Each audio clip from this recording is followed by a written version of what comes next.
Bom, queridos, vamos lá, o último capítulo, depois de mais de um ano pregando em 1 Samuel.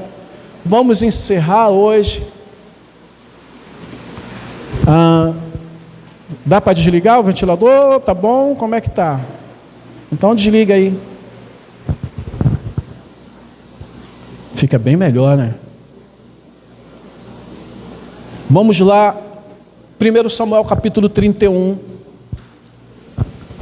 Nós vamos ler todo o capítulo. E o tema da mensagem é: que triste fim. Não, ainda não está na hora de acabar o culto, não. 1 Samuel capítulo 31, vamos ler todo o capítulo. Mesmo assentados, mas em reverência à palavra de Deus, estarei lendo, e os irmãos acompanhando, já está aí no Data Show, que diz assim. Todos acharam amém? Os filisteus lutaram contra Israel, e os homens de Israel, fugindo da presença dos filisteus, caíram mortos no monte Gilboa. Os filisteus seguiram de perto Saul e seus filhos, e mataram Jonatas, Abinadab e Malquizua, filhos de Saul. A batalha se intensificou contra Saul. Os flecheiros o avistaram e ele foi ferido gravemente. Então Saul disse ao seu escudeiro: arranque a sua espada e atravesse-me com ela, para que não venha esses incircuncisos, me atravessem com a espada e zombem de mim. Mas o seu escudeiro não quis fazer isso, porque estava com muito medo. Então Saul pegou a sua própria espada e se lançou sobre ela. Quando o escudeiro viu que Saul estava morto, também se lançou sobre a sua espada e morreu com ele. E assim morreram juntamente naquele dia Saul, os seus 3 filhos, o seu escudeiro e todos os seus soldados. Quando os homens de Israel que estavam do outro lado do vale e no outro lado do Jordão viram que o exército de Israel fugiu e que Saul e seus filhos estavam mortos, abandonaram as cidades e fugiram. E vieram os filisteus e habitaram nelas. E aconteceu que no dia seguinte, quando os filisteus foram tirar os despojos dos mortos, encontraram Saul e os seus 3 filhos caídos no monte Gilboa. Cortaram a cabeça de Saul e o despojaram das suas armas. Enviaram mensageiros pela terra dos filisteus ao redor, para levar as boas novas ao templo dos seus ídolos e ao povo. Puseram as armas de Saul no templo de Astarote, e o seu corpo afixaram na muralha de Bet-Sean. Quando os moradores de Jabes de Gileade ouviram o que os filisteus haviam feito com Saul, todos os homens valentes se levantaram, caminharam toda a noite, tiraram o corpo de Saul e os corpos de seus filhos da muralha de Bet-Sean e os levaram a Jabes, onde os queimaram. Depois pegaram os ossos deles e os sepultaram debaixo de um arvoredo em Jabes. E jejuaram 7 dias. Que Deus abençoe a porção da sua palavra. Vamos orar mais uma vez.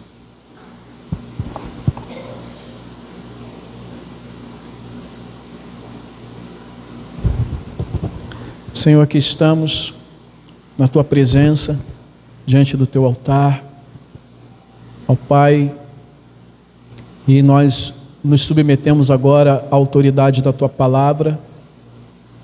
Eu peço que o Senhor venha falar aos nossos corações de uma forma clara, de uma forma nítida, que as palavras não fiquem apenas em nossa mente, mas cheguem ao nosso coração. Que o Senhor venha nos edificar essa noite mediante a tua palavra. Que saiamos daqui fortalecidos, saiamos daqui motivados, saímos daqui se for necessário, confrontados pela Tua palavra, para que tenhamos vida, porque o Senhor quer que vivamos. Ó Deus, me usa pela Tua grande misericórdia, Pai. Eu te peço em nome de Jesus. E todos digam amém.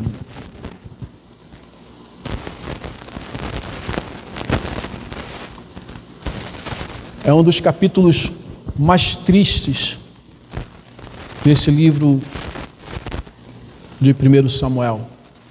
Depois de mais de um ano debruçado nesse livro, quase semana após semana, com alguns breves intervalos, acompanhando a história desde o início, desde o chamado de Samuel, o pedido de um rei, a escolha de Saul, a escolha de Davi, toda essa trama que aconteceu nos últimos capítulos da perseguição a Davi.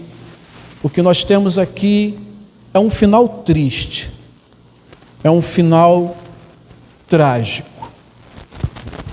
E é triste pensar, queridos, que muitas pessoas hoje terminam da mesma maneira que Saul.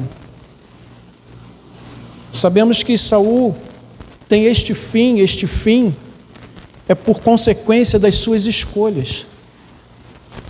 E igualmente, muitas vidas têm sido perdidas por consequências das suas más escolhas.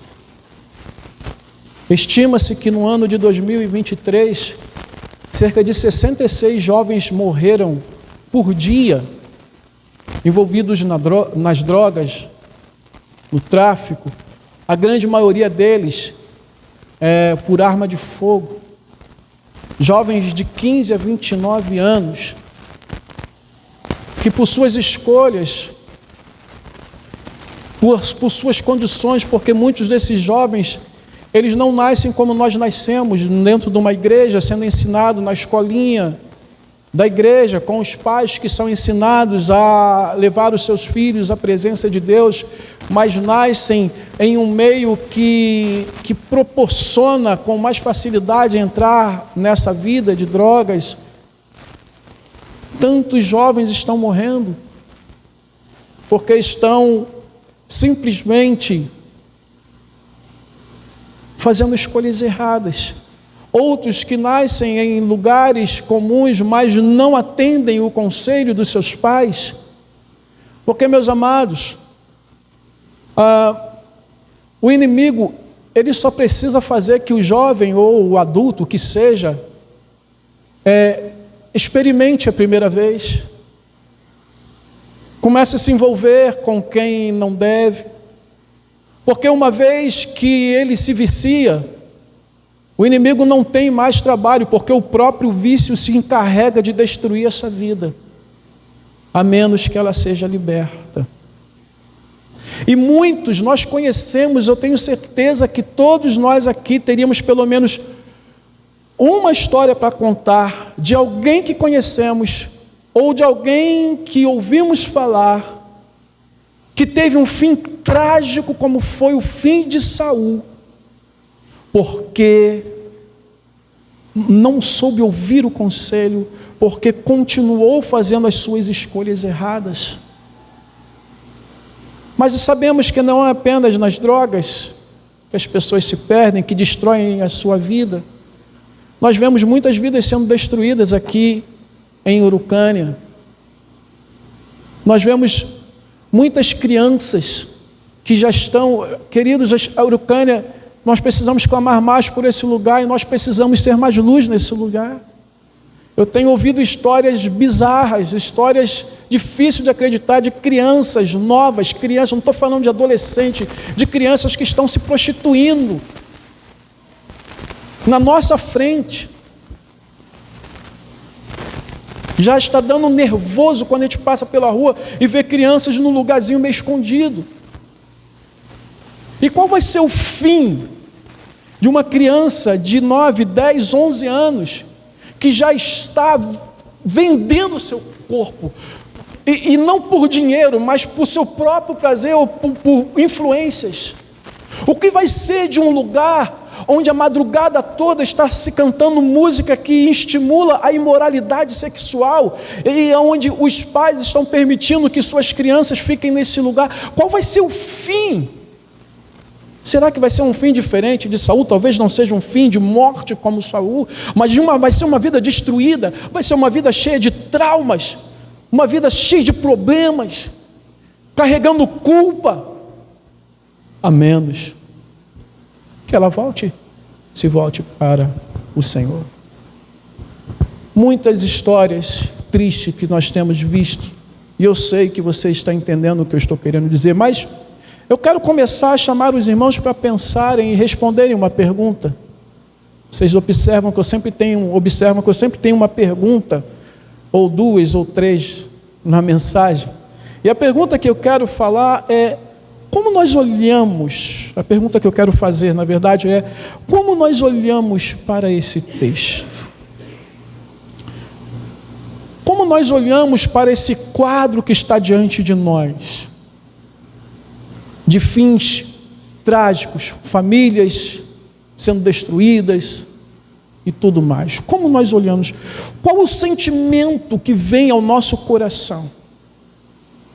Eu faço essa pergunta, querido, porque segundo a palavra de Deus, em Ezequiel, no capítulo 18, versículo 23, a palavra de Deus, ela nos diz que o Senhor olha para essas coisas com tristeza. Deus não olha para isso com prazer. O que o Senhor fala é: vocês pensam que eu tenho prazer na morte do ímpio? O Senhor pergunta. E a resposta é uma pergunta retórica, cuja resposta é óbvia, e a resposta é não, diz o Senhor.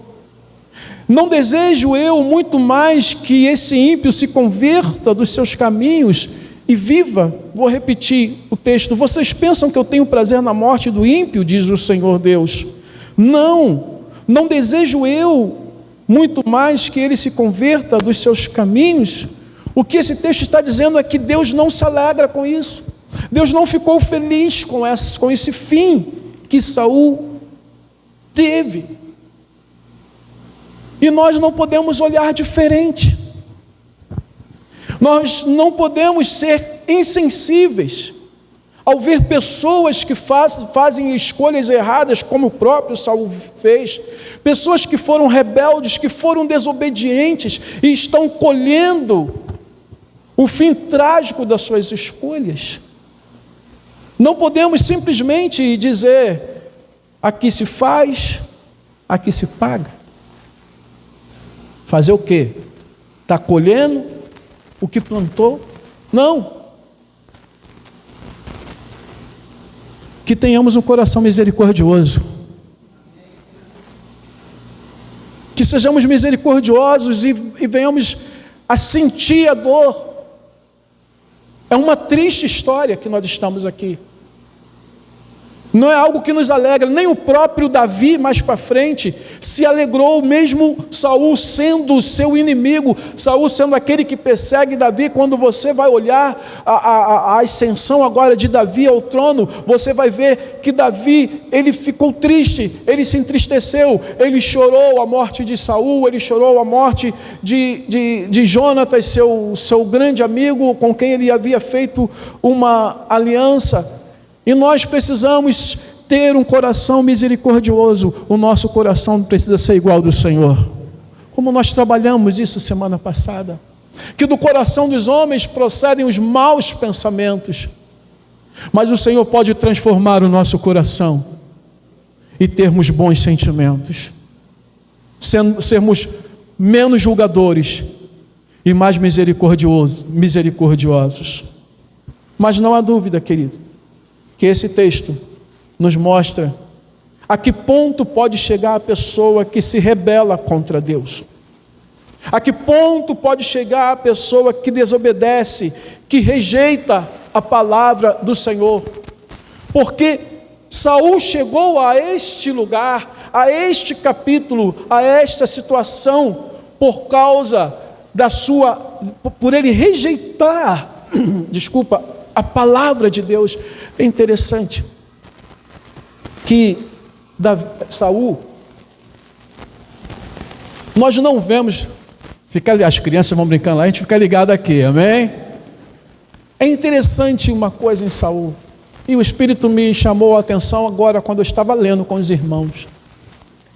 A gente não vê na história de Saul oferecendo sacrifício a outro Deus.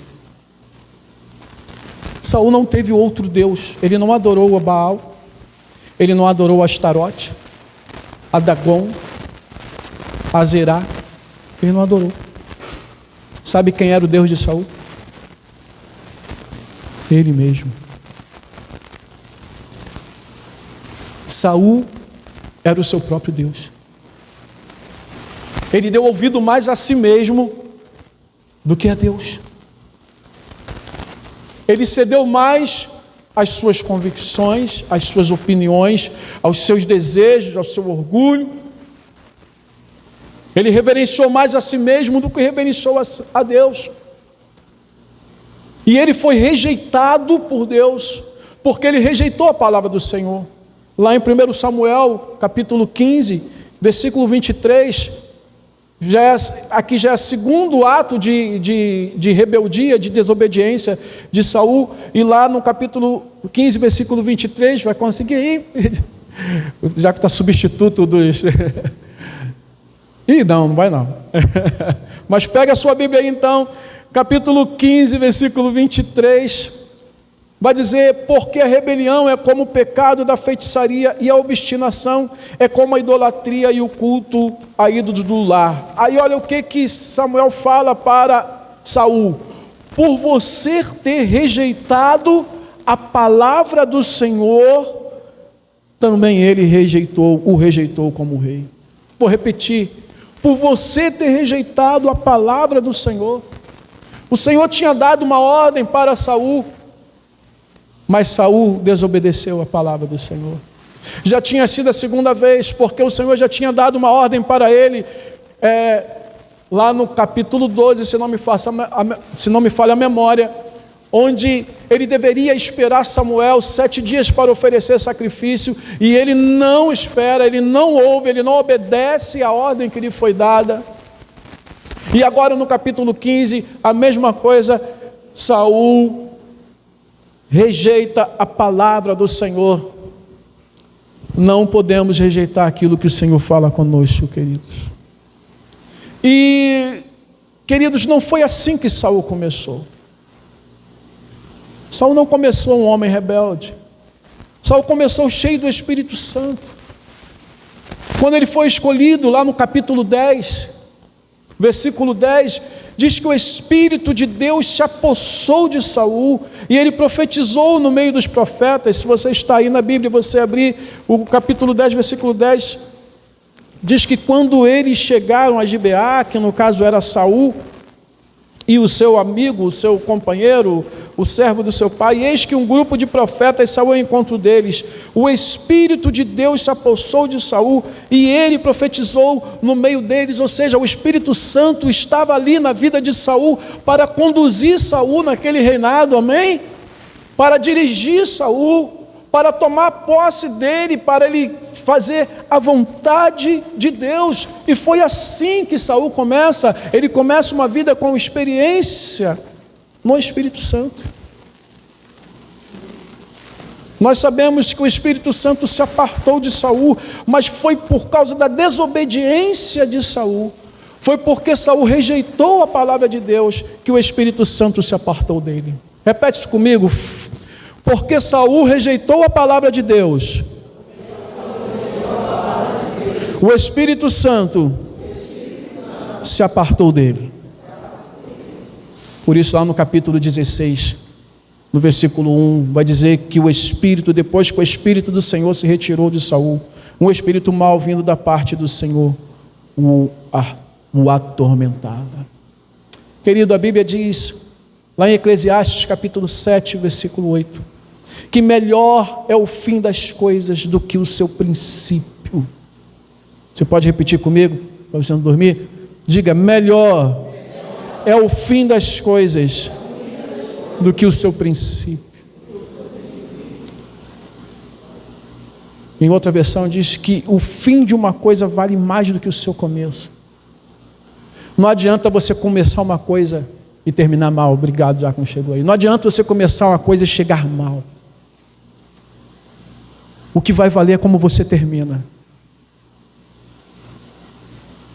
Não adianta, nós não somos museu, nós não vivemos de passado, nós vivemos para o futuro. Não adianta você começar cheio de gás e de repente você... Saul começou bem, querido, mas as suas inclinações o desencaminharam. A sua desobediência, as suas más influências. Se você olhar o texto, se você acompanhou todo o livro, você vai ver que as duas vezes que Saul pecou e que foi severamente rejeitado por Deus, repreendido por Deus através do profeta Samuel, é porque ele cedeu à influência do povo. Primeiro, quando ele tinha que esperar 7 dias para oferecer o sacrifício, os filisteus estavam cercando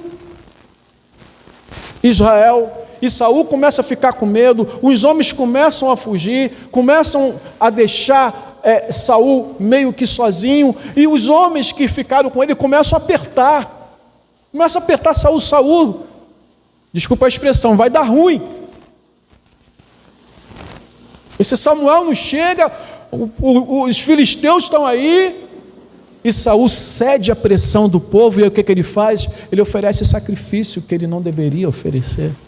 E ele acaba de oferecer o sacrifício, o profeta chega, e ele fala: o que é isso que você fez, meu irmão? Você cometeu loucura. Depois o Senhor manda que Saul extermine todos os amalequitas, pela forma com que os amalequitas trataram Israel, quando Israel estavam atravessando o deserto. O Senhor falou: não deixa nada, mas os homens falaram para Saul: Saul, para com isso, deixa disso. Olha quanto boi gordo, olha quanta ovelha gorda, olha quanta coisa boa aqui, vamos levar isso aqui. Não, rapaz, Samuel disse que é para exterminar tudo, diz para ele que é para sacrificar o Senhor. Claro que não está escrito dessa maneira, eu estou aqui dando uma de Record, de novela da Record, né, e ampliando um pouco o cenário, mas não há dúvida de que foi isso que aconteceu, porque o texto diz que Davi fala, os homens falaram para trazer como sacrifício. Então Saul se deixa levar por aqueles homens e desobedece a palavra do Senhor. Daí que Samuel vai falar para ele: o Senhor por acaso tem mais prazer em sacrifícios do que lhe obedeça a sua palavra? Você agiu como um louco, e porque você rejeitou a palavra do Senhor, o Senhor também te rejeitou. Nesse mesmo capítulo 5, nós vemos o Deus de Saul, porque no capítulo 15, Saul, ele levanta um monumento para si mesmo. Como disse, ele não ofereceu sacrifício aos outros deuses, porque ele era o seu próprio Deus. A sua obstinação. Meus amados irmãos, a palavra de Deus deixa bem claro, lá em capítulo 8 de Romanos, versículo 5 e 6. Romanos capítulo 8, versículo 5, vai dizer assim: os que vivem segundo a carne se inclinam para as coisas da carne. Saul. Mas os que vivem segundo o Espírito se inclinam para as coisas do Espírito. Que sejamos nós. Saul, ele tinha uma inclinação para a sua carne. Leiamos aqui a sua carne como a nossa natureza terrena, como a nossa natureza pecaminosa, como as nossas paixões, os nossos impulsos, as nossas inclinações, os deuses que surgem dentro do nosso coração. E o versículo 6, veja o que o apóstolo vai dizer, inspirado pelo Espírito Santo: pois a inclinação da carne é o quê? Morte. Mas a do Espírito, é vida. As inclinações de Saul, e as inclinações está falando daquilo que Saul se quedava mais, cedia mais, obedecia mais, se sujeitava mais.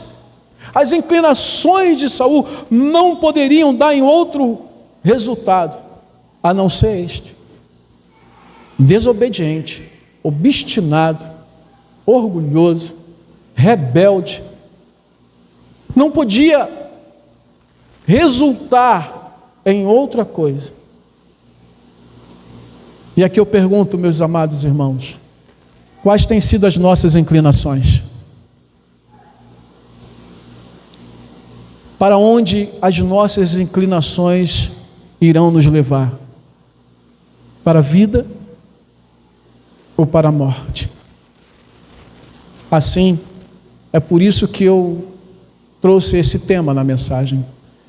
Que triste fim. Que triste fim. Saul e seus filhos morrem, o povo é derrotado, a terra é tomada novamente pelos filisteus, tomada novamente pelos inimigos. Como nós podemos aplicar isso às nossas vidas hoje? Quero trazer apenas 2 aplicações para os irmãos. A primeira é o seguinte: precisamos pensar como está o nosso sentimento com respeito aos que se perdem. Como está o nosso sentimento? Aqueles que estão entregues aos vícios, entregues aos seus pecados, entregues às prostituições, como nós temos sentido? Que o Espírito Santo trabalhe em nós, eu repito, um coração misericordioso. Se dói em Deus, tem que doer na gente. Se Deus sente, nós temos que sentir.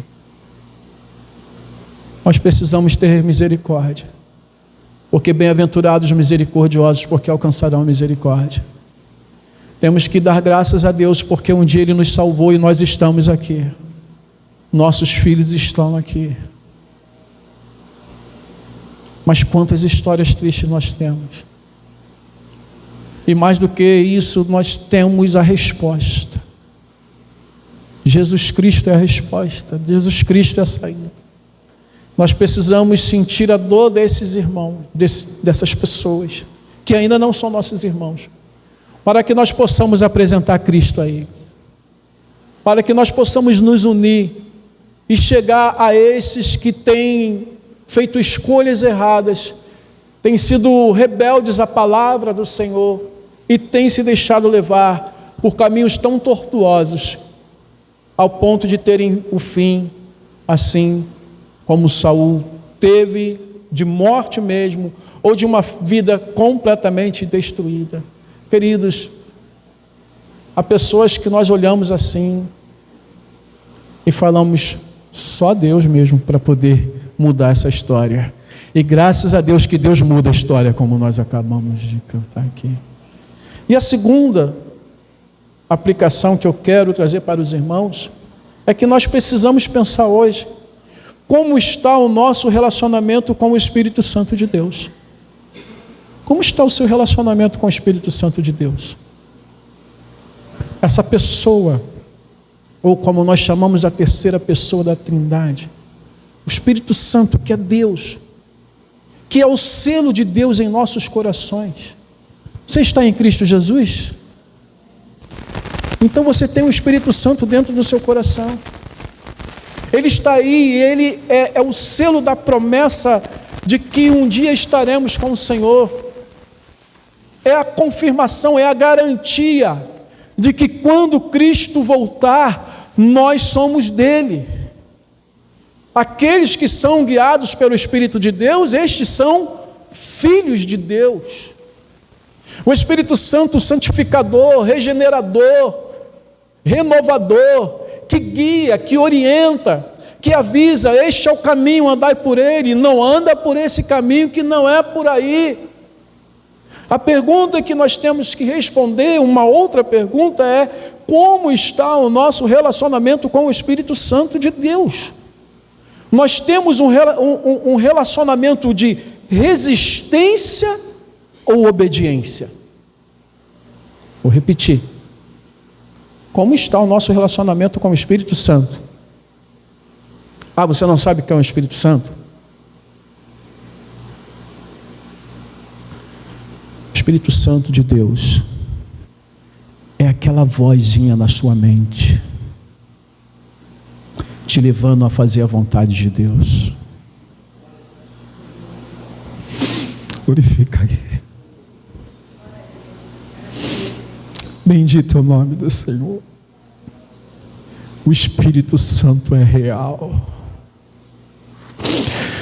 É aquela voz dizendo para você: vai ler a Bíblia, vai à igreja, volta para o caminho, se levanta, se ergue, cuidado.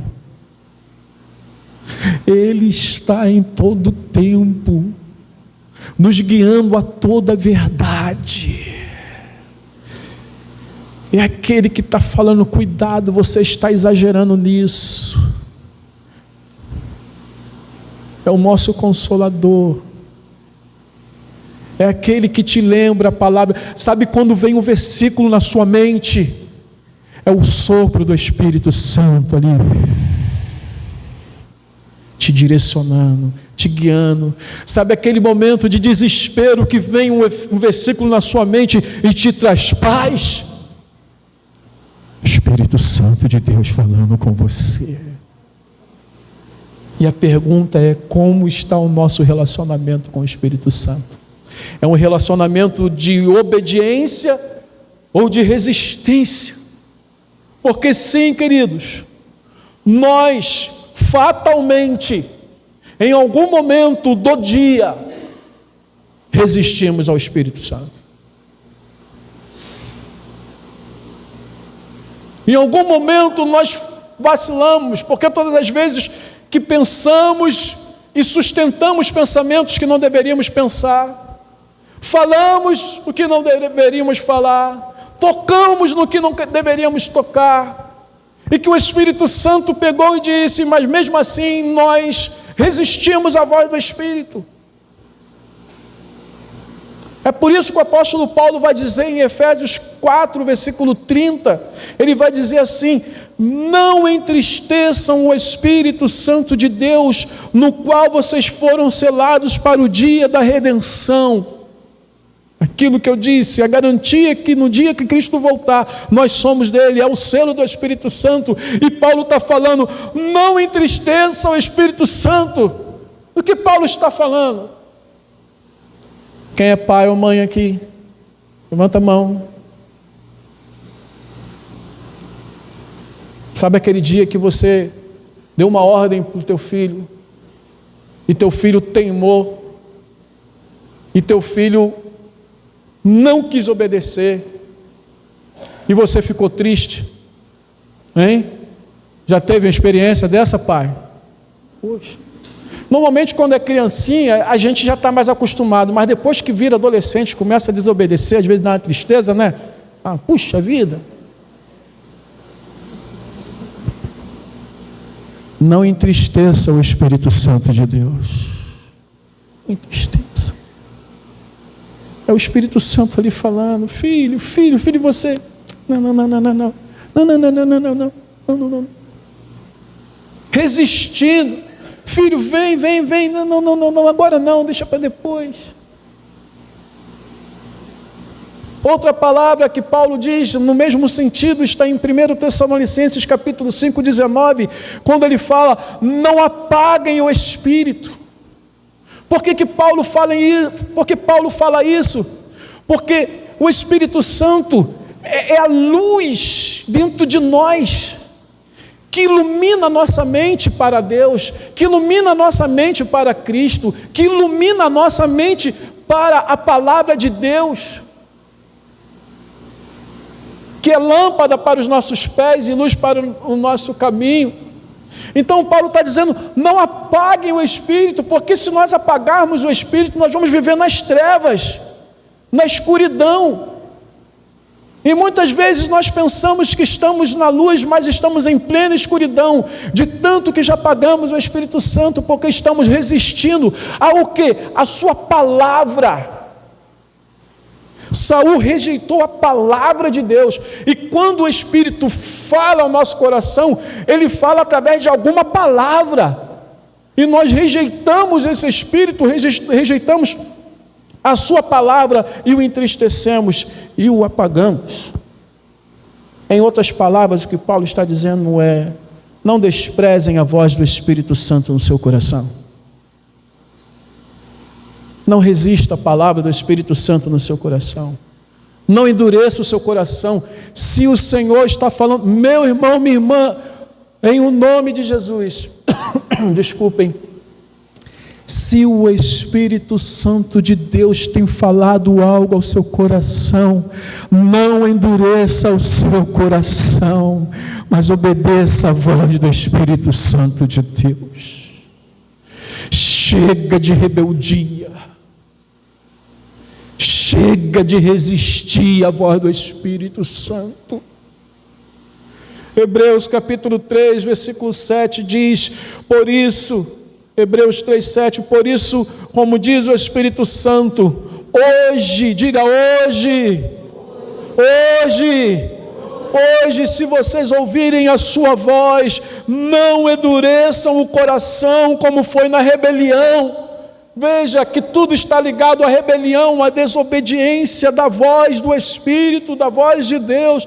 Não endureçam o coração como foi no dia da rebelião, porque o povo se rebelou, porque não ouviu a palavra de Deus no dia da tentação no deserto.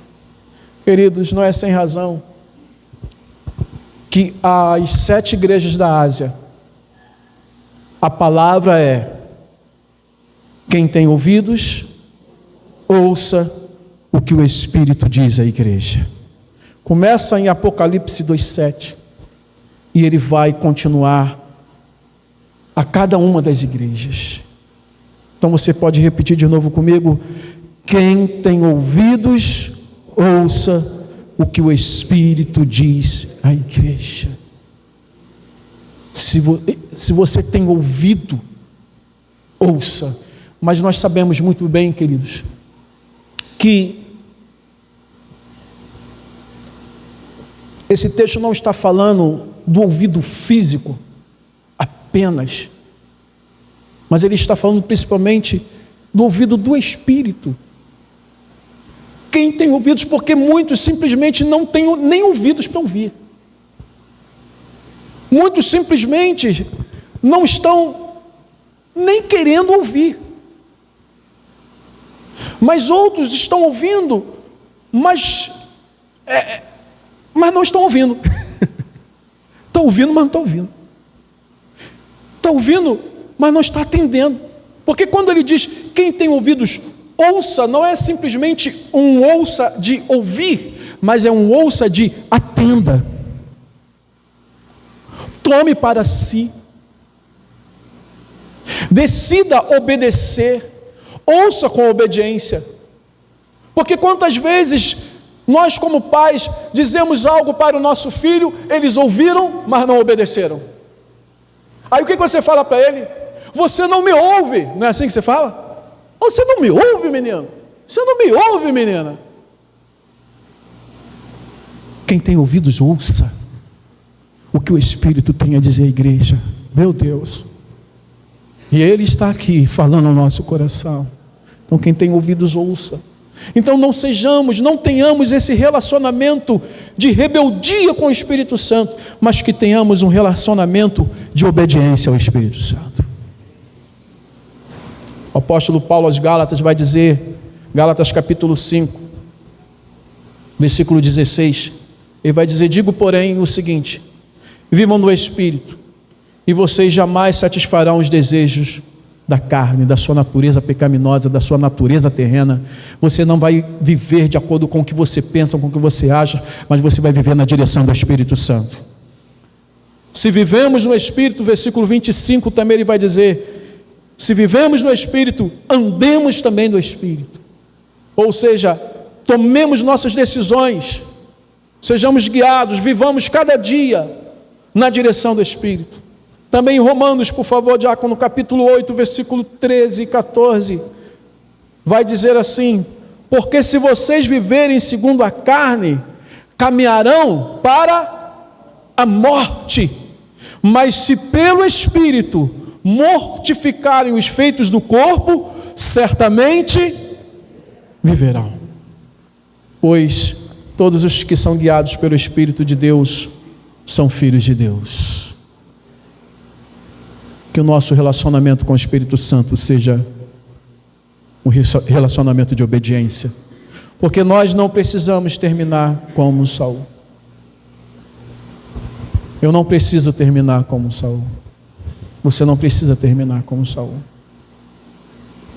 Até porque Deus tem prazer naquele que se arrepende e se converte a Ele. Deus tem prazer naquele que muda o seu comportamento desobediente diante dele. Lá no livro de Ezequiel, no capítulo 18, quando eu mostrei para os irmãos que Deus não tem prazer na morte do ímpio, no versículo 21, veja só o que o Senhor vai falar, Ezequiel 18, 21. Mas se o ímpio se converter de todos os seus pecados que cometeu, se o ímpio se voltar, se arrepender e se converter dos seus pecados, e guardar todos os meus estatutos, e fizer o que é justo e reto, certamente viverá, não será morto. E olha só que promessa linda: de todas as transgressões que cometeu, nenhuma, diga comigo, nenhuma sequer será lembrada contra ele. E em Cristo Jesus nós vivemos essa promessa, porque dos nossos pecados o Senhor não se lembra mais. Dos nossos pecados o Senhor já apagou todos eles e lançou no mar do esquecimento. Deus não nos considera mais como pecadores, não nos considera mais pelo pecado que cometemos, e está disposto a perdoar todos os nossos pecados, porque Ele se alegra quando o ímpio se converte dos seus caminhos e se volta para Ele. Mas Ele se entristece. O versículo próximo, o versículo 23 diz: vocês pensam que eu tenho prazer na morte do ímpio? Diz o Senhor. Não desejo eu muito mais que ele se converta dos seus caminhos?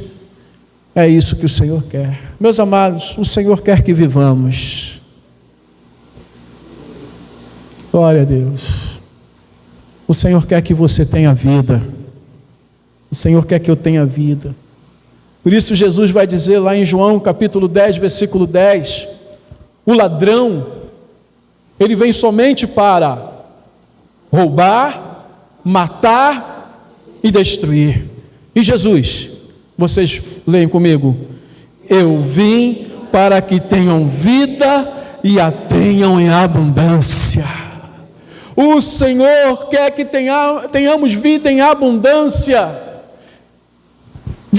Vida em abundância é viver todos os propósitos de Deus na nossa vida, é viver tudo aquilo que Ele tem para fazer em você, para fazer através de você, porque Ele já fez tudo por você. Aleluia. Ele já fez tudo por nós, e nós podemos agora viver a cada dia aquilo que Ele vai fazendo em nós, e aquilo que Ele vai fazendo através de nós. E como é bom ver o Senhor fazer coisas através de nós. Como é bom ver Deus nos usar. Então, a vida está em Cristo Jesus. A verdadeira vida está em Cristo Jesus. A vida longe dele é uma vida entregue aos nossos pecados, à nossa carne, às nossas vontades, aos nossos impulsos, às nossas compulsões. A vida à abundância é a vida na presença de Cristo.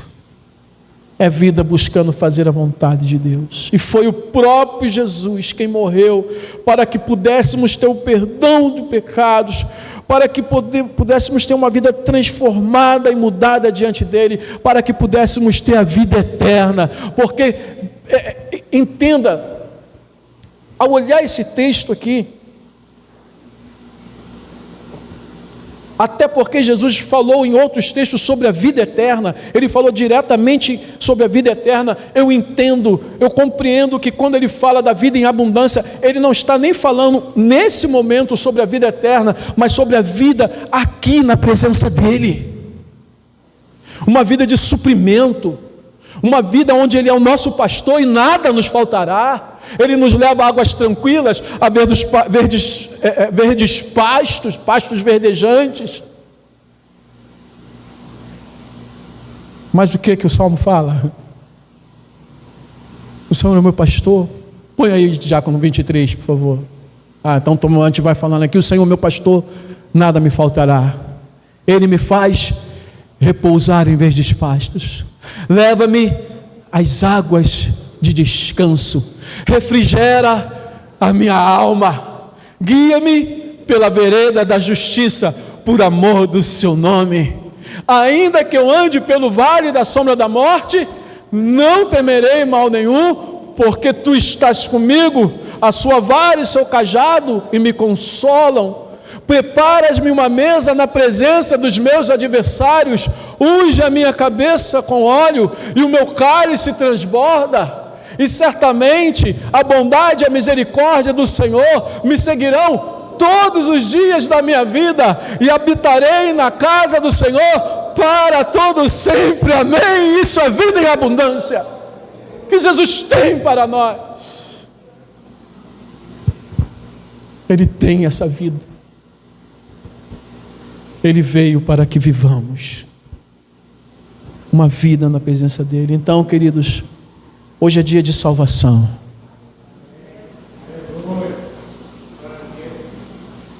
Hoje é dia de retornarmos dos nossos maus caminhos, das nossas más escolhas, dos nossos errados posicionamentos. É dia de nos arrependermos de nossas escolhas erradas. É dia de darmos ouvidos à voz do Espírito Santo. É dia de pararmos de resistir à voz do Espírito Santo de Deus. É dia de arrependimento. É dia de dizer sim ao Espírito Santo. Hoje é dia de retorno à vontade de Deus para a nossa vida. Hoje é dia do filho pródigo voltar para casa. Hoje não é dia de morte, hoje é dia de vida neste lugar. Que haja vida neste lugar. Que haja vida, eu quero profetizar em nome de Jesus. Vida em abundância neste lugar. Sai da escuridão. Sai da dúvida, sai da pressão, as amarras sejam quebradas, tudo que prende você caia por terra, as amarras emocionais, os traumas, o que passou, sejamos livres para viver a vida que Deus tem para nós, uma vida de obediência ao Espírito Santo, uma vida cheia do Espírito Santo de Deus, para a glória do nome do nosso Senhor, em o nome de Jesus. Feche seus olhos.